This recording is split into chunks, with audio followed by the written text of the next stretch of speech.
नमस्कार, मी संयोगिता आणि आपण पाहता चाळीसगाव डांगांची ओळख सुराज्य मराठी। पाहुयात आजची घडामोड। आदिवासी विकास विभागाच्या शासकीय कर्मचारी सहकारी पतसंस्था राजूरच्या वतीने 100% निकाल लागलेल्या शासकीय आश्रमशाळा व सभासद गुणवंत पाल्य सन्मान सोहळ्याच्या प्रसंगी आयोजन करण्यात आलं होतं। विद्यार्थ्यांसाठी करिअर करण्यासाठी अनेक क्षेत्र विस्तारलेले असून त्यात ध्येय व जिद्द असेल तर यश निश्चित मिळते। तसेच मेहनत व कठोर परिश्रमासह प्रत्येकाकडे कौशल्य असणं गरजेचं आहे, असे प्रतिपादन एकात्मिक आदिवासी प्रकल्प कार्यालय राजूरचे प्रकल्प अधिकारी राजन पाटील यांनी केलं।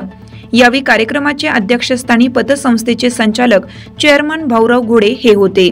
यावेळी व्यासपीठावर सहकारी संस्था अकोलेचे सहाय्यक निबंधक अमोल वाघमारे, ऊर्जा IITचे संचालक डॉक्टर सुशील बेनके, सहाय्यक प्रकल्प अधिकारी नानासाहेब झरेकर, मनोज पैठणकर, रोटरी क्लब अकोले सेंट्रलचे अध्यक्ष सेवानिवृत्त प्राचार्य विद्याचंद्र सातपुते, पतसंस्थेचे chairman Gangaram Karvar, vice chairman Chandan Badve, संचालक भाऊसाहेब खरसे, किशोर शिंदे, अविनाश बनसोडे, प्रमोद राऊत, व्यवस्थापक रावजी बोर आदींसह शासकीय आश्रमशाळांचे प्राचार्य, मुख्याध्यापक, पालक, विद्यार्थी मोठ्या संख्येने उपस्थित होते। यावेळी भाऊराव घोडे, सहाय्यक निबंधक अमोल वाघमारे, डॉक्टर सुशील बेनके, रोटरी क्लबचे अध्यक्ष प्राचार्य विद्याचंद्र सातपुते यांनी मनोगत व्यक्त केली। सूत्रसंचालन किशोर शिंदे यांनी केलं, तर स्वागत व प्रास्ताविक चेअरमन गंगाराम करवर यांनी पतसंस्थेचे राबवित असलेले उपक्रम सांगितले। आभार प्रमोद राऊत यांनी मानले। पाहतात का तर तेवढी माणसाची मानसिकता नसते। म्हणजे काल मी इतका थकलेलो होतो आणि नेमकं संध्याकाळी मुलांकडे काय अभ्यास केला, मग तुम्ही घ्या म्हणे माझा अभ्यास। माझी अडचण करून टाकली की मग एक तर मग तुम्ही घ्या माझा अभ्यास। शेवटी घेतला अर्धा तास। एक तर मी करणार नाही, तुम्ही घेणार तर मी करतो।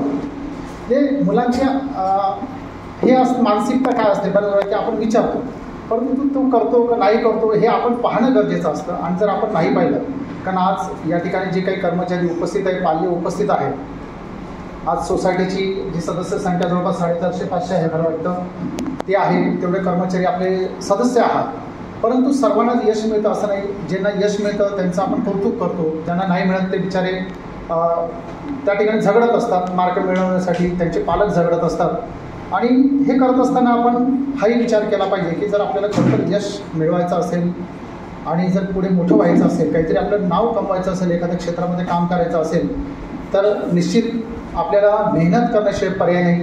आणि ती मेहनत, नुसती मेहनत हा शब्द उच्चारून उपयोग नाही, तर त्याच्यासाठी कठोर परिश्रम करणं गरजेचं असतं। या ठिकाणी वाघमारे साहेब आहेत, MPSC झालेले, मी MPSC झालेले, त्यांना माहिती आहे की MPSC करताना काय करायला लागतं ते 18 तास अभ्यास केल्याशिवाय यश मिळत नाही। हे तुमचा दिवस उजाडतो, सकाळी 6-8 वाजता पुस्तक हातात घेतल्यानंतर ते रात्री 3 वाजता पुस्तक ठेवतो आम्ही, त्याच्याशिवाय होतच नाही।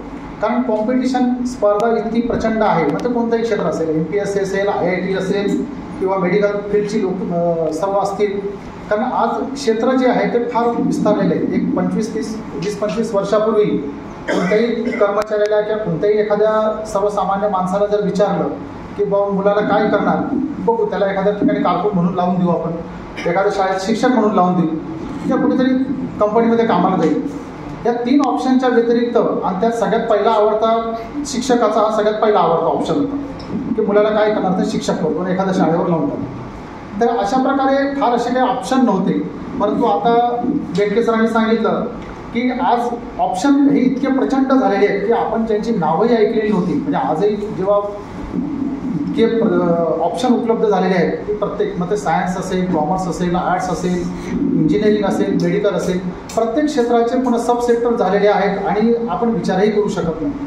म्हणजे एक उदाहरण म्हणून देतो की मी जेव्हा कॉमर्सला ॲडमिशन घेतलं BComला, त्यावेळेस माझ्यापुढे ध्येय होतं की फक्त CA व्हायचं, कारण दुसरं ऑप्शनच नाही तर मग एखाद्या CAच्या हाताखाली काम करा, नाही तर मग CA व्हा, त्याच्या पलीकडे काही नव्हतं। परंतु आज CAचे म्हणजे कॉमर्सला एवढे मोठे ऑप्शन उपलब्ध झाले की त्याचं आपण नावही ऐकलं नाही।